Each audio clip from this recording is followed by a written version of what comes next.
The day I was forced to terminate my pregnancy, my husband was at a hotel with my sister. The surgery went wrong, and I bled to death. There was no funeral, my ashes were dumped into a filthy gutter. 2 weeks later, my husband used the insurance payout to throw a lavish wedding for my sister. Later, I discovered that the milk I drank every morning had been drugged, causing the miscarriage. Now that I have returned, I will make them pay for their crimes. Chapter 1. Michael, do you think your wife is suffering right now? In the hotel room, Lily snuggled up to my husband Michael while staring at his constantly ringing phone with a smile. He frowned and, in a fit of anger, grabbed the phone and turned it off. Today was supposed to be my birthday, but he forgot. Even when I called him in excruciating pain, begging him to take me to the hospital, he coldly refused. Desperate, I dialed 911 for help. I lost consciousness while waiting for the ambulance and never woke up again. The miscarriage, combined with excessive blood loss and delayed treatment, ended my life on my 23rd birthday. My unborn child died with me, while my husband was with my sister at a hotel. They didn't even hold a funeral for me, they simply dumped my ashes into a filthy gutter. 2 weeks later, Michael used the insurance payout to throw a grand wedding for Lily. That wretched girl was always unlucky. The only smart thing she did was buy insurance. My Lily is the lucky one, finally getting to marry Michael. At the wedding, my adoptive mother beamed with joy, showing no trace of sorrow. Thanks to Mom's idea, we have today. Michael and I will take good care of you. The three of them wore smiles of happiness, but those smiles deeply pierced my heart. I later learned that my adoptive mother was also involved in my death. The milk I drank every morning was drugged, causing the miscarriage. I couldn't believe that my only family and lover would be so heartless, conspiring to kill me. Cold tears streamed down my face as my tragic life became their joke. If I get another chance, I will make them pay dearly for their crimes. Chapter 2. When I opened my eyes again, I found myself in a familiar wedding room. Seeing the identical decorations on the dressing table, I realized I had been reborn to the day before my wedding with Michael.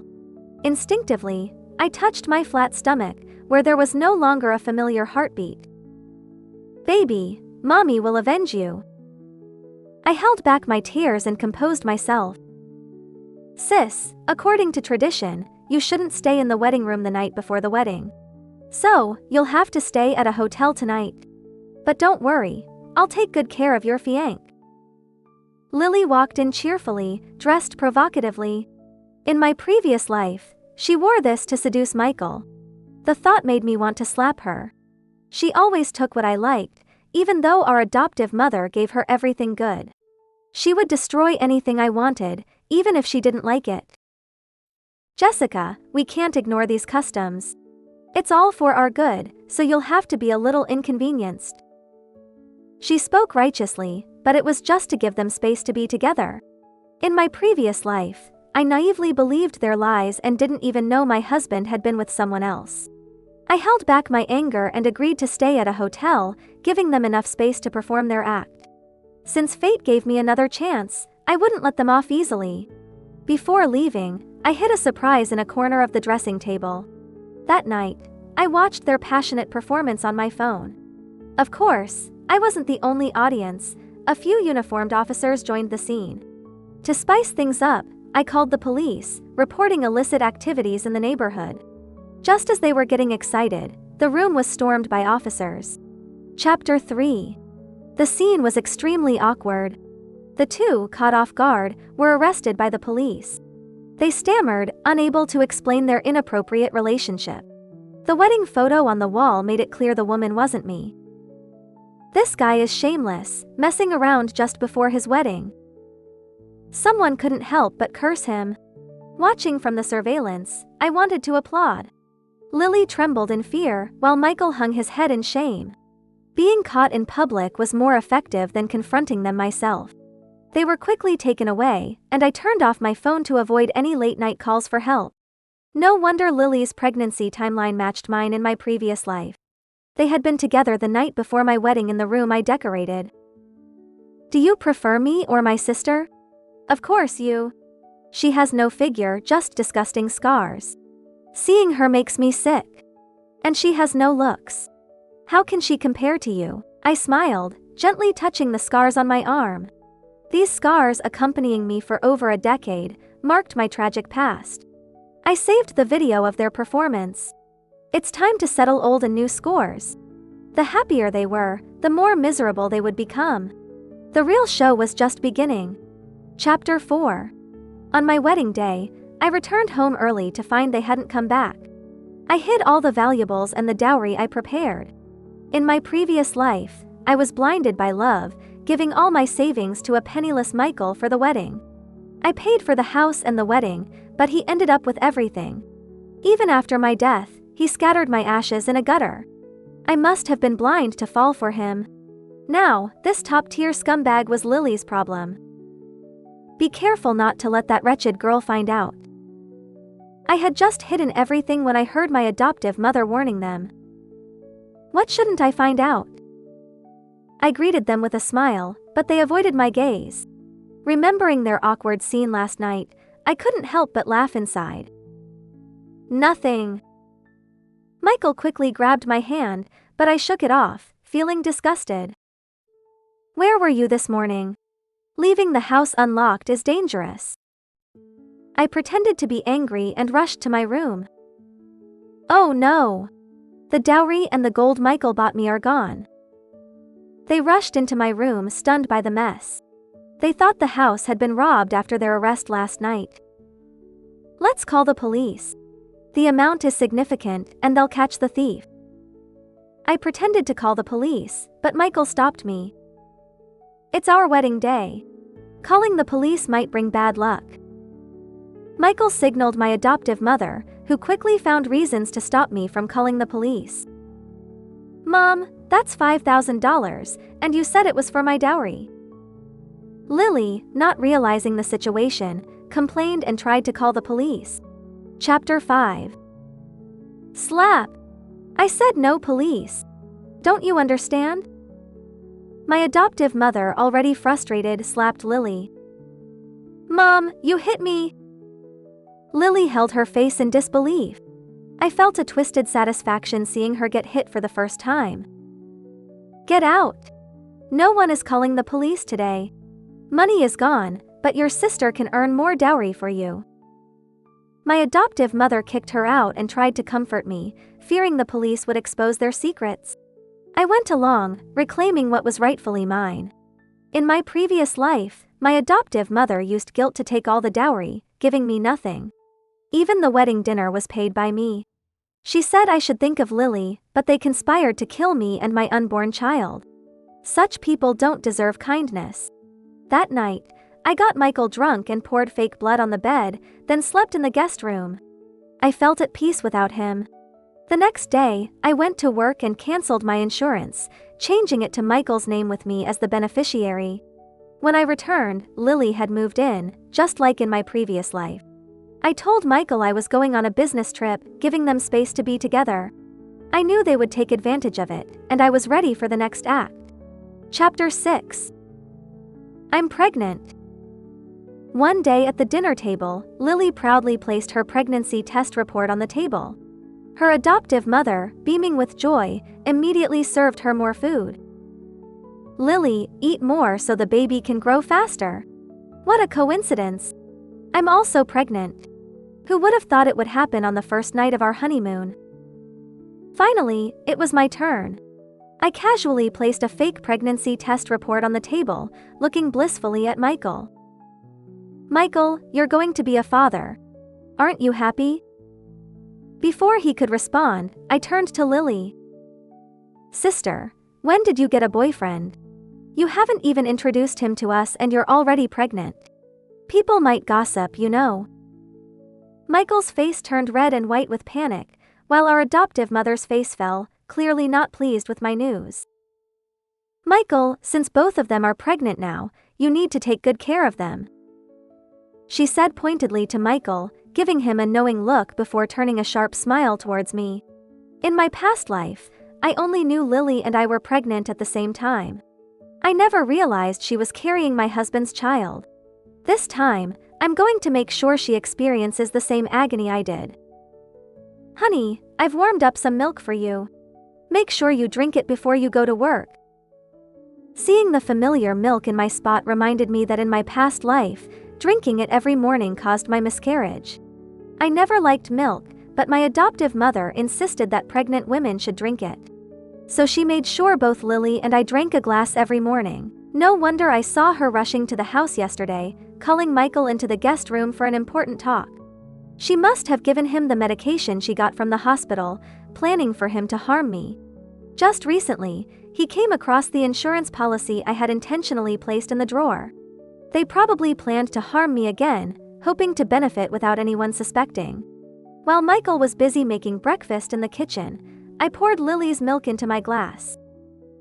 "I've had my milk. I'll grab breakfast outside, I'm in a rush." I left and bought some milk and buns from a nearby breakfast shop. Michael knew I had a habit of drinking milk for breakfast, especially now that I was pregnant. But now that Lily was drinking it instead of me, it wouldn't be long before she faced the consequences herself. Chapter 7. "Jessica, come to the hospital quickly. Something's happened to Lily." Michael called me in a panic, but I knew exactly what had happened. The living room camera had captured their intense scene earlier.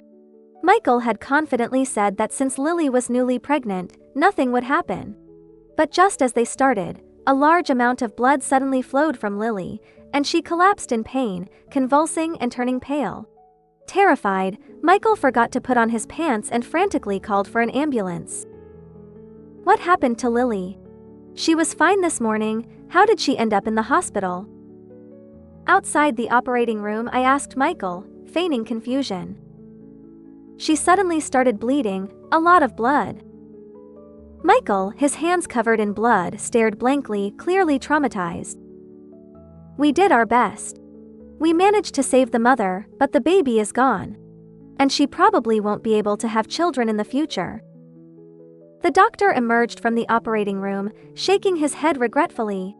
Michael slid down the cold wall, collapsing onto the floor. "It's all my fault. It's all my fault," he sobbed, hitting his face harder and harder. Watching him, I gently touched my flat belly, feeling a twisted sense of satisfaction. They deserved this. It served them right. "Honey, how can this be your fault? It's not like you caused her to lose the baby." I pretended to comfort him, though touching him made my skin crawl. Michael, his face filled with sorrow, dared not say another word. After all, they had been fooling around while I was at work on the weekend. Now that something had happened, how could they have the nerve to explain, especially given their illicit relationship? Seeing him wallow in self-blame, I found it laughable. In my past life, he had killed me and our child with his own hands. In this life, even without Lily, he would have still ended up killing her baby. Their deeds had finally caught up with them. Chapter 8. Although Lily survived, she was extremely weak due to the miscarriage. And they had no idea that the milk meant for me had ended up in her stomach. "You ungrateful girl, your sister is so weak now. You should stay in the hospital to take care of her." Our adoptive mother rushed over upon hearing the news and immediately scolded me. "I'm pregnant too. How can I take care of her? If you don't want to help, then pay for a nurse to care for her." Our adoptive mother wasn't about to let me off the hook, despite Lily being her daughter too. In my past life, they had leached off me, draining every bit of my value. But this time, I wouldn't let them get their way. "I don't have any money. I spent it all on the wedding, as you well know." My words left her speechless. After all, I had paid for everything for the wedding, while she hadn't spent a dime. "Besides, she has a boyfriend, doesn't she? Let him take care of her. If he doesn't show up after such a big incident, what kind of man is he?" I shot a pointed glance at Michael. He hung his head in shame, knowing there was no escaping this. It wasn't my responsibility to take care of Lily. I couldn't care less about her well-being. I wished she would end up like I did in my past life, unable to get off the operating table. "Jessica, she is your sister. If you really can't take care of her, then I, as her brother-in-law, will do it." Michael looked guiltily at Lily, who was still unconscious on the hospital bed. He dared not tell the truth about the doctor's warning. He feared that our adoptive mother would blow up their affair, ruining everything. I remained silent, waiting for the right moment to expose everything. "Fine, you take care of her then." I left the hospital without looking back, enjoying the rare peace at home without them. In my past life, Michael always used my name as an excuse to take care of Lily. He even washed her intimate clothing, which I found inappropriate. He rebuked me for my dirty thoughts, saying he was just fulfilling his duty as a brother-in-law. Well, he was indeed more dutiful as a brother-in-law than I was as a sister, even taking care of her in bed. Now, it was his turn to care for Lily, as he was responsible for the child she carried and for harming her. Chapter 9. Why won't the door open? Outside, I heard Michael struggling with the lock. No matter how he twisted the key, the door wouldn't budge. I had taken the opportunity while they were at the hospital to change the locks. Maybe the door is broken? Try knocking, Jessica might be inside. With that, our adoptive mother started banging on the door, shouting for me to open up. "Ungrateful girl, open the door, or I'll make you pay. No matter how much you knock, I'm not opening the door." This clearly enraged her, and she pounded on the door even harder. "Ungrateful girl, just because Michael is taking care of Lily for a few days, you shut us out of the house. Besides, this is Michael's house, you have no say here." She went on a tirade, criticizing me from childhood to adulthood. She forgot who had been serving them all these years and who had been sending money every month. "If you want to know who has the final say, ask him." The banging stopped abruptly. Our adoptive mother realized that her son-in-law, who owned the house and had savings, probably couldn't even look up at that moment. After all, the house was bought with my hard-earned money before marriage, and I paid for the renovation. He didn't spend a cent. I had lied to our adoptive mother, saying Michael had bought the house and added my name to the deed, so she wouldn't look down on him for being poor. She agreed to our marriage, but only if we paid a dowry of $5,000. She claimed it was for Lily's future wedding and compensation for raising me. To marry penniless Michael, I gritted my teeth and agreed, using my last $5,000 in savings to pay the dowry. I never expected Michael to be an ungrateful man who would eventually kill me for the house and insurance money. He even used my insurance payout to marry Lily, truly a heartless man. Chapter 10. The next day at work, I saw our adoptive mother and Lily causing a scene from afar. How pitiful I am, raising an ungrateful daughter for over 20 years, only to be treated like this. Just because her husband is fulfilling his duty to care for her sister in the hospital. She's so petty, shutting us out of the house. How cruel to treat family like this after over 20 years together. She sat on the company lobby floor, tearfully accusing me of all sorts of mistreatment. Seeing me arrive, she pulled the frail Lily beside her to gain more sympathy. Look at her sister, just out of the hospital and still not fully recovered. How can she be so heartless, shutting us out? Lily obediently shed a few tears, taking all the blame upon herself. "Sister, it's all my fault. I shouldn't have been sick and needed brother-in-law's care. I shouldn't have caused you trouble and made you misunderstand him." She cried pitifully, hugging our adoptive mother, putting on quite a show.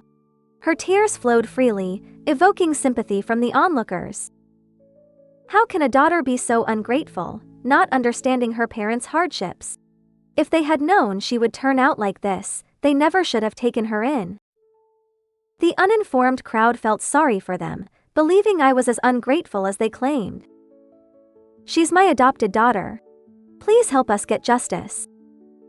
Fearing I would leave, our adoptive mother clung to my pants, refusing to let go. She intended to humiliate me completely.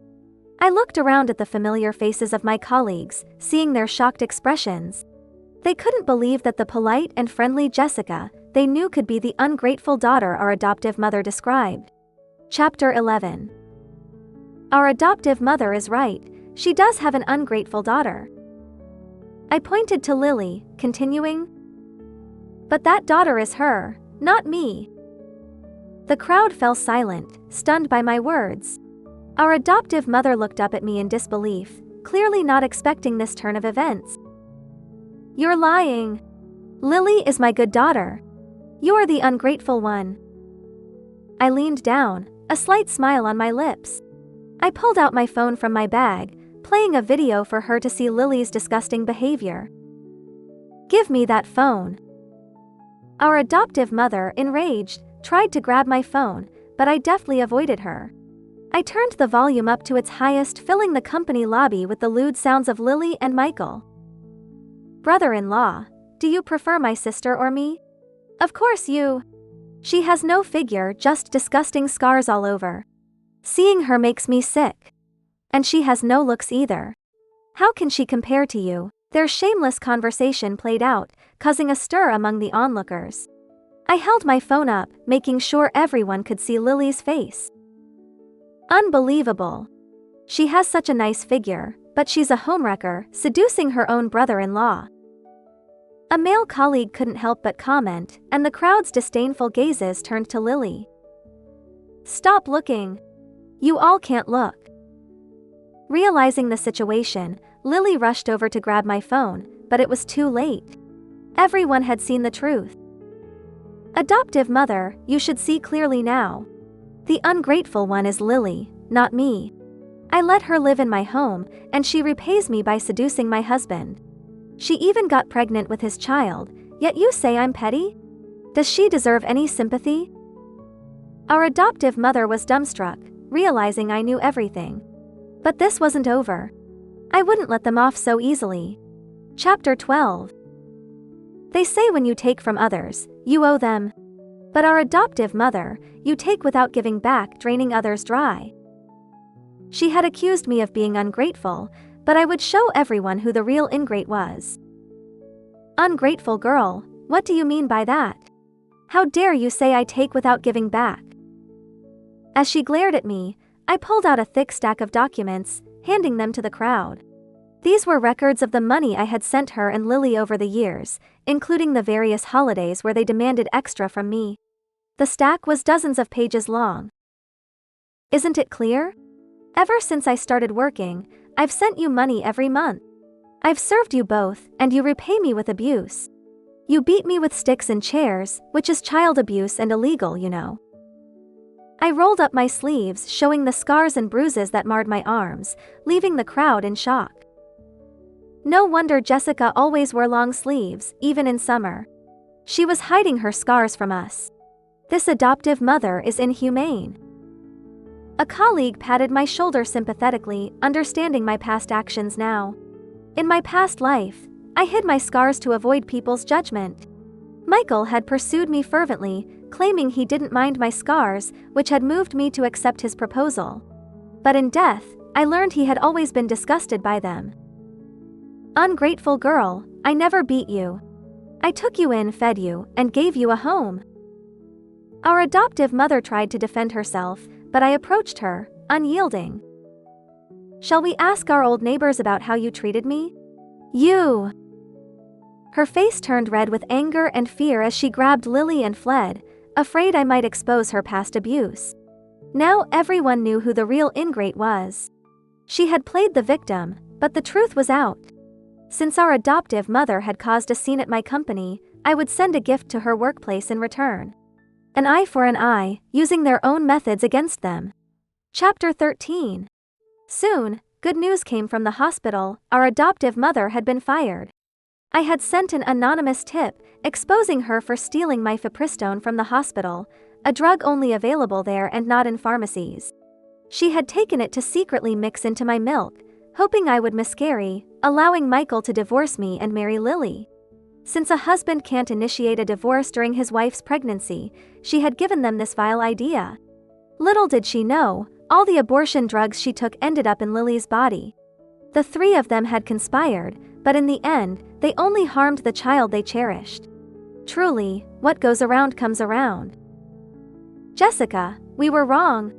Please, for the sake of the 20 years we've raised you, let us stay." With nowhere else to go, our adoptive mother and Lily returned to my doorstep begging. Despite having hands and feet to work, they preferred to leech off me. Especially Lily, who dropped out of high school, never worked, spent her days on her phone, and nights partying until she moved in with me. Then she set her sights on my husband, using her looks to seduce him. Now, unable to have children, she had ruined herself. Sorry, I'm too petty to forgive. I can't forget what you've done. Go find Michael. Maybe he'll take you in for a while. Our adoptive mother, enraged, started pounding on my door. Ungrateful girl, don't go too far. Have I gone too far? If she thinks so, I might as well go further. I called the police, reporting them for disturbance and property damage. 3 minutes later, they were driven away by the police. The response time was impressively quick. Chapter 14. Ever since I turned him away from my door that day, Michael has been bombarding me with texts and calls. At first, he angrily accused me of being petty and unable to stand seeing him treat Lily well. He claimed that being nice to Lily was also for my benefit as her older sister. Seeing that I ignored him, he switched tactics a few days ago. Jessica, I'm sorry. It was that wretched woman Lily who seduced me. It's all my fault. I promise I won't make the same mistake again. Please forgive me this once. I saved all his voice messages, just in case. It seemed Michael had realized that his and Lily's affair had been exposed, hence his desperate pleas for forgiveness. Initially, he would wait outside my office every morning. I informed the security guard at the entrance about the situation. The guard, sympathizing with me, would promptly escort Michael away with a security baton whenever he showed up. After several incidents, Michael was too embarrassed to come to my workplace. But then, he started waiting outside my apartment every evening, hoping I would give him a chance to make amends. So, whenever I saw him through the door camera, I would head to a hotel instead of dealing with him. A man like him, once unfaithful, would only repeat his mistakes. In my previous life, he didn't even hesitate to harm his own flesh and blood. Why would I keep him around? So, I quickly drafted a divorce agreement and gathered all the evidence of his infidelity. Jessica, does this mean you've forgiven me?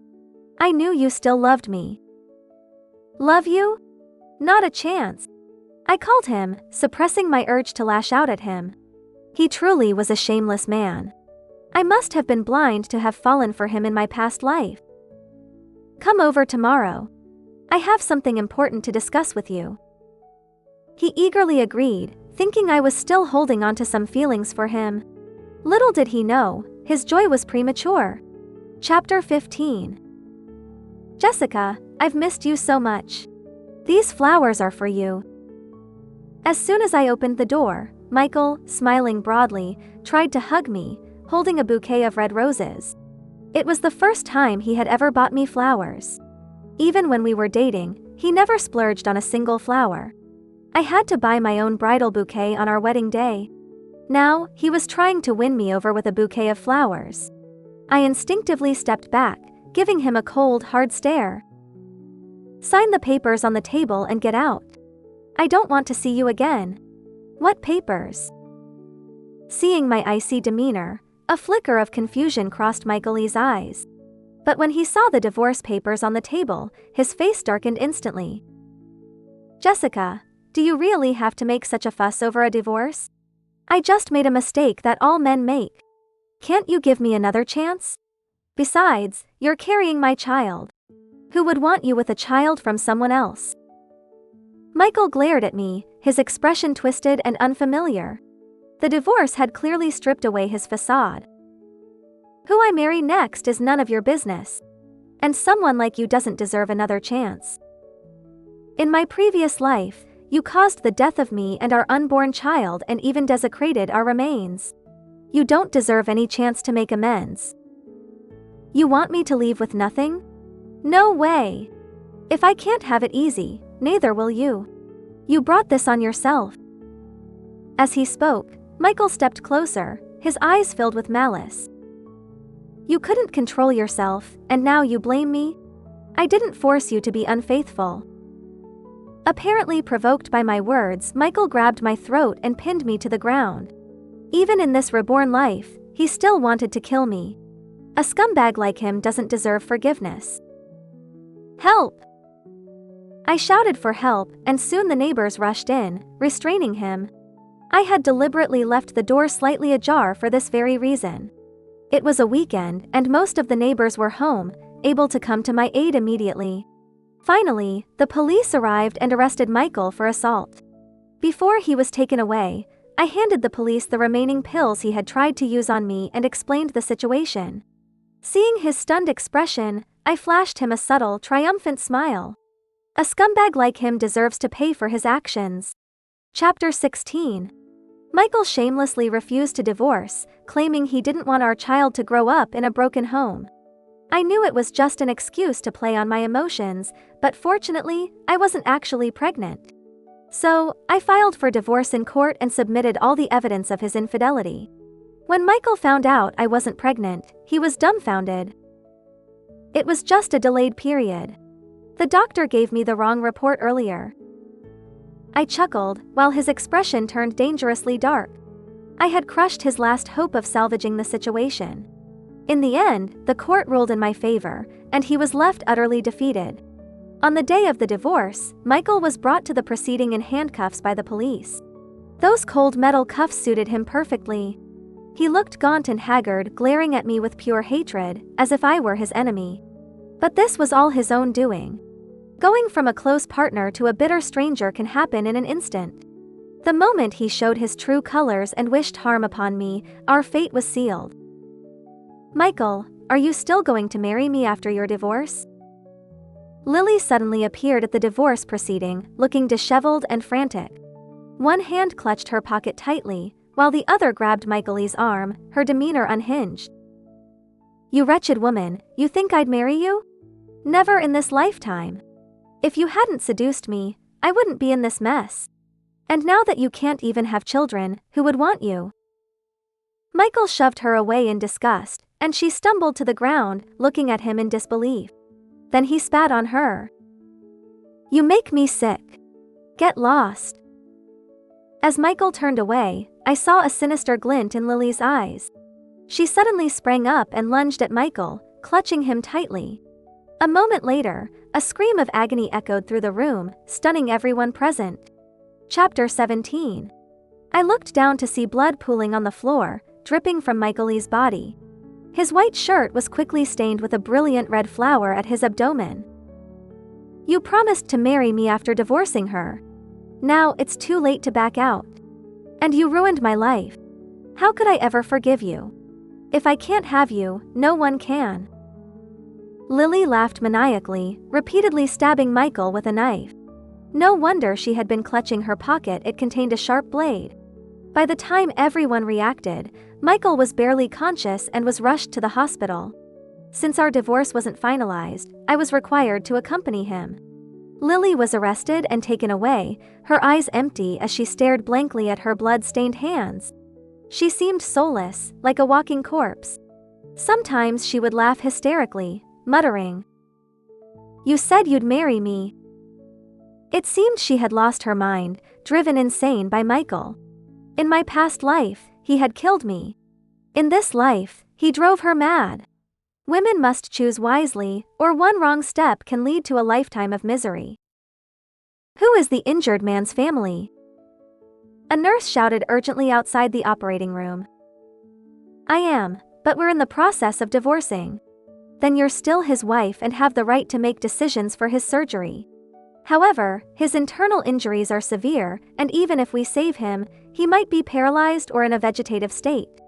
Please consider whether to proceed with the surgery. Without hesitation, I signed the consent form. Chapter 18. But I signed to refuse the surgery. This opportunity was too perfect to pass up. Why waste resources saving a scumbag like him? It's better to let him go and spare others from his harm.